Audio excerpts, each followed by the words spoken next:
गरीब साध साध सब नेक हैं, आप अपनी ठोरी।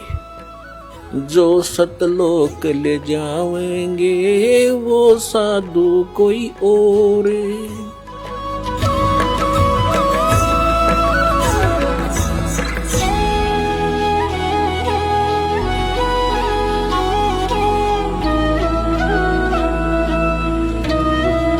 अपना आत्माओं जो प्रसंग चल रहा है वही आते हैं। अब क्या बताते हैं, जैसे प्रसंग ये चला है कि आप जी इस परमात्मा के शरण में आए हो और आप कुछ धर्म पुण्य भी करते हो, क्योंकि हर तरह से ज्ञान दिया जाता है। और आप ये सोचते हो कि भी कई बार ऐसा सोच लेते हैं कि मैंने जो है ना नाम लिए भी इतने दिन हो गए, सतनाम भी मिल गया, पाठ भी करा दिया, ज्योति भी चढ़ा दी, और फिर भी कोई ना कोई आंट अडांस, यानी कोई ठीक होगी एकादीत हमारे कर्म की कोई इनको बनी ही रहती है, इतने पाप हमारे इकट्ठे। तो वो ये सोचे, कई तो ऐसे पता लगा जब अब तो इतना ध्यान नहीं रहता दास को, क्योंकि संगत ज्यादा होगी, भगवान के बच्चे बहुत हो गए।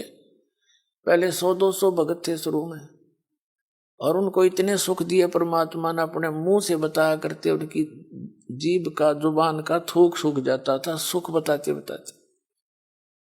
और फिर वो आना ही छोड़ जाते, उनसे पूछा करता अन्य से वो नहीं आए क्या हुआ। वो जाकर पता करते, आपको याद कर रहे थे गुरु जी, आप आए नहीं सत्संग में। तो वो क्या कहते थे कि हमने तो यह चीज मांगी थी एक, वह हमने मिली नहीं। अब परमात्मा कहते हैं, और साथ में ये उलाना दे, हमने पाठ भी करा लिया, 1 साल हो गया, नाम भी ले रखा था, ये ऐसे ऐसे हमारे साथ ऐसे हो गया। तो उनको फिर भगत समझाया करते थे कि आपको ये सुख भी हुए थे। कहा ये तो हुए थे पर यूं तो ना होया, और तो हुए थे पर एक ना होया। अब कहने का भाव ये पुण्यात्माओं, ये भी ज्ञान की कमी के कारण मार खा जी।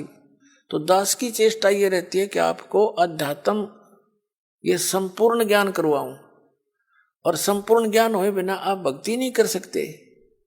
कबीर साहब कहते हैं ज्ञान संपूर्ण होया नहीं और अर्धा नहीं छदाया, छदावे और देखा देखी भक्ति का यो रंग नहीं चढ़ ठहरावे।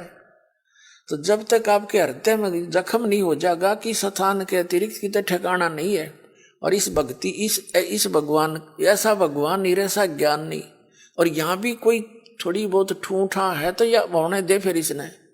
इसका कारण क्या है कि जैसे इस तरह के अनजान व्यक्ति कह ही देते हैं, ये भी कर दिया जी, ऐसा हो गया जी, ऐसा नहीं हुआ मुझे।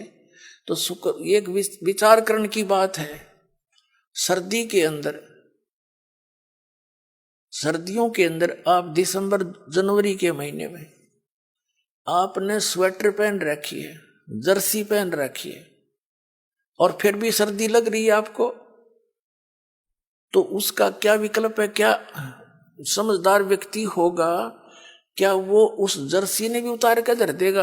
अगर मुझे ठंड भी लग रही है, मैंने जर्सी भी पहन रखी है। इस नाम को छोड़ना, इससे दूर होना, इस बहाने कि इतना कुछ कर दिया थोड़ा, वो फिर भी काम नहीं बन पा रहा, यानी कुछ हानि है।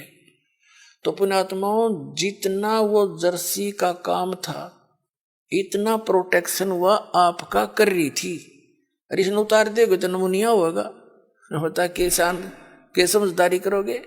यानी जितना भजन भक्ति सुमरण आपने किया है उतना प्रोटेक्शन आपको प्राप्त है। लेकिन सर्दी ज्यादा है, काना के हाथों के लग रही है तो यह लागण दे, या आपका नमूनिया नहीं कर सकती जब जर्सी ना उतारोगे तो, और ये चली जाएगी तो महीने 2 महीने में। तो कहने का भाव ये है, जितनी भक्ति धर्म धन दान आप कर रहे हो ये उतना ही आपका प्रोटेक्शन होता जा रहा है। और थोड़ी बहुत सर्दी यानी पाप कर्मों की सर्दी घनी है आपकी, और थोड़ी बहुत की तो कान कून का लगा है तो लागण दे इसने, इससे बचाव बहुत है। जब जर्सी तार दी तो नमूनिया होगा, मरेगा जल्दी, काम बनेगा। तो उसका प्रोटेक्शन क्या है? मान लीजिए जर्सी से भी सर्दी लग रही है तो कंबल ओढ़ ले, और यानी प्रोटेक्शन है बढ़ा इसका। यानी धर्म करते करते, भजन करते करते भी आपके ऊपर कुछ ऐसी वस्तु फिर भी थोड़ी बहुत लगती है आपको सर्दी कर्मा की, तो उसका प्रोटेक्शन कर, भक्ति है बढ़ा, धर्म बढ़ा। और द्वार धनी के पड़ा रहे, धक्के धनी के खावे, 100 काल जगजोली पर द्वार छोड़ नहीं दो। ये है इसका एक सीधा सा फार्मूला, इसने अपना कर रखियो।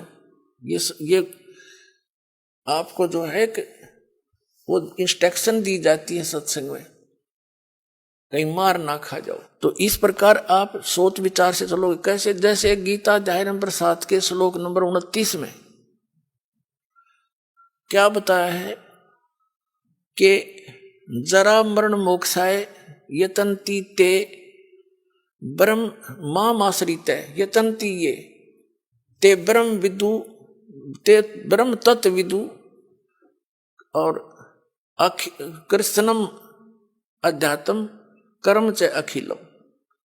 इसका सीधा सा अर्थ है कि जो प्राणी, जो साधक मेरे इस ज्ञान का आश्रय करके कि तत्वदर्शी संतों की खोज कर अर्जुन, चौथे अध्याय के 34वें श्लोक में कहा, और तत्व ज्ञान भी बता दिया चौथे अध्याय के 32वें श्लोक में कि उस सच्चिदानंद घन ब्रह्म के द्वारा अपने मुख से बोली गई जो वाणी है अध्यात्म मार्ग की, वो तत्व ज्ञान है।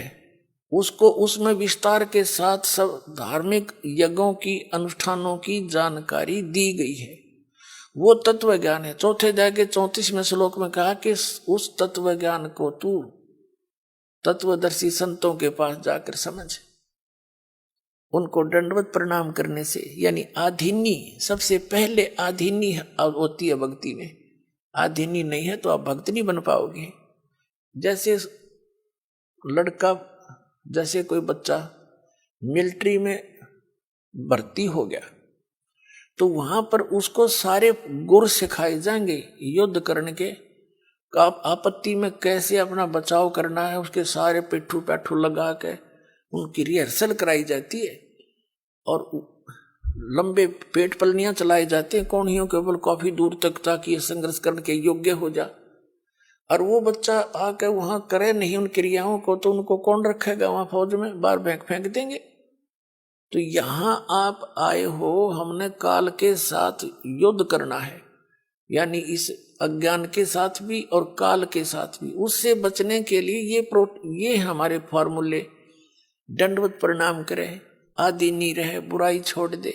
तो इन नैना नहीं करेगा तो फिर वो फौजी किसा, फिर वो भगत कैसा? तो आप जी को यहाँ रिहर्सल कराई जाती है। जब आप सतलोक जाओगे ना, यह काम आओगे आपके।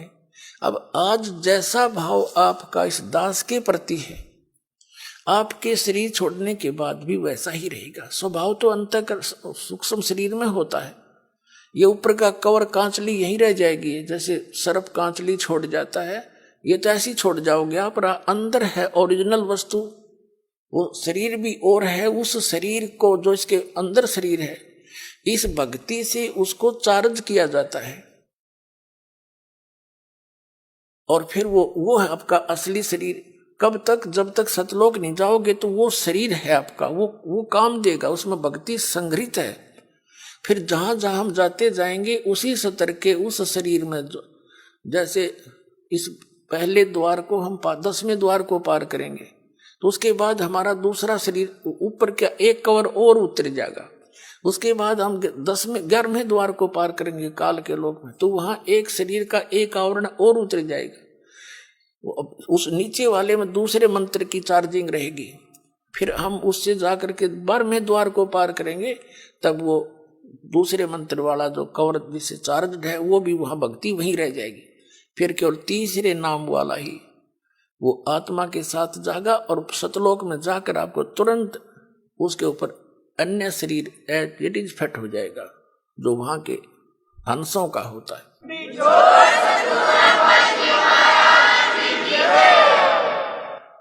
तो यहां क्या बताया है परमात्मा पाने के लिए हमने फार्मूले जो गुरु बता रखे हैं भगवान ने, उनको अपना के चलना पड़ेगा। तो क्या बताते हैं कि कहे कबीर तुम चरण चित राखो जो सुई में डोरा रे। तो गुरु जी के प्रति आपकी धारणा ऐसे अभेद अटूट हो जानी चाहिए, आपकी श्रद्धा।